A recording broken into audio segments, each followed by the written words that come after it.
100 दिवसांचा कृती आराखडा कागदोपत्री पूर्ण. स्वच्छतेसह पिण्याच्या पाण्याच्या सुविधेसह सर्वच काही बाकी. शिक्षण विभागामध्ये रात्रीचा दरबार सुरूच. अहिल्यानगर जिल्हा परिषदेतर्फे 100 दिवसांचा कृती आराखडा तयार करण्यात आलेला आहे. या कृती आराखड्यात शनिवारच्या दिवशी कार्यालयात येऊन काय कामे करायची याची सामान्य प्रशासनाने यादीच सर्व जिल्ह्यातील पंचायत समिती, प्राथमिक आरोग्य केंद्र व उपकेंद्र आदींना दिलेली आहे. मुख्य कार्यकारी अधिकारी आशिष येरेकर यांच्या स्वाक्षरीने हे पत्र सामान्य प्रशासन विभागातर्फे जिल्ह्यातील सर्वच कार्यालयांना देण्यात आलेले आहे. या पत्राची प्रत अहिल्यानगर पंचायत समिती कार्यालयालाही प्राप्त झालेली आहे. या पंचायत समिती कार्यालयात आराखड्यानुसार कामकाज करण्यास सुरुवात करण्यात आलेली आहे. ही सुरुवातीच्या एक आठवडा करण्यात आली. त्यानंतर सर्वच कामे जिल्ह्यातील सर्वच पंचायत समिती कार्यालयांमध्ये जैसे थेच असल्याचे दिसून येत आहे.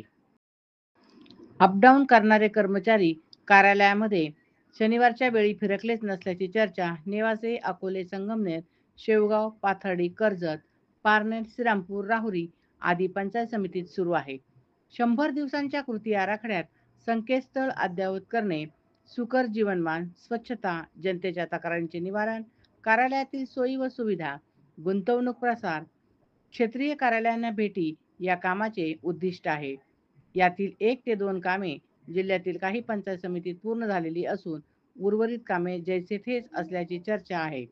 जिल्हा परिषदेतील काही विभागातील कर्मचारी शनिवारी येऊन इमाने इतबारे फाईलचे शॉर्टिंग करतात. त्यामुळे जिल्हा परिषदेच्या आवारात कालबाह्य झालेल्या कागदपत्रांच्या फाईलचे ढिगारे लागलेले आहेत. हे चित्र जिल्हा परिषदेत दर शनिवारी दिसून येत आहे. मात्र पंचायत समिती कार्यालयांमध्ये असे चित्र दिसूनच येत नसल्याची चर्चा आहे. अहिल्यानगर पंचायत समितीच्या आवारात केरकचऱ्याचे साम्राज्य निर्माण झालेले आहे. तसेच पंचायत समितीच्या आवारात मोठ्या प्रमाणात कचरा जाळून प्रदूषण केले जात आहे. जाळलेल्या कचऱ्याचे ढिगारे पंचायत समितीच्या पाठीमागील बाजूस दिसून येत आहेत. आज शनिवारी पंचायत समितीतील शिक्षण विभागातील सर्वच कार्यालयातील अधिकारी व कर्मचारी दुपारीच गायब होते. त्यामुळे 100 दिवसांचा कृती आराखडा अहिल्यानगर पंचायत समितीने कागदोपत्री पूर्ण केलेला आहे. सामान्य प्रशासन वगळता सर्वच विभागातील अधिकारी व कर्मचारी गायब झालेले होते. हे सर्व कर्मचारी रेकॉर्ड रूमला होते की घरी याबाबत जिल्हा परिषद कर्मचाऱ्यांमध्ये चर्चा सुरू होती. जिल्ह्यातील त्या पंचायत समितीतील विभागात रात्रीचा दरबार अधूनमधूनच सुरू आहे. हा दरबार कार्यालयीन वेळेतच भरत आहे. रात्री उशिरा दरबार भरवण्यात त्या गट शिक्षण अधिकाऱ्यांचे नियोजन काय अशी चर्चा सध्या जिल्ह्यातील शिक्षकांमध्ये सुरू आहे.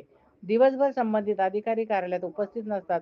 मग ते रात्रीच्या वेळीच उशिरापर्यंत कार्यालय भरून ते नेमके काय साध्य करतात असा सवाल प्राथमिक शिक्षकांमधून केला जात आहे. ताज्या घडामोडी पाहण्यासाठी सनवार्ता न्यूज चॅनलला लाईक करा आणि सबस्क्राईब करा.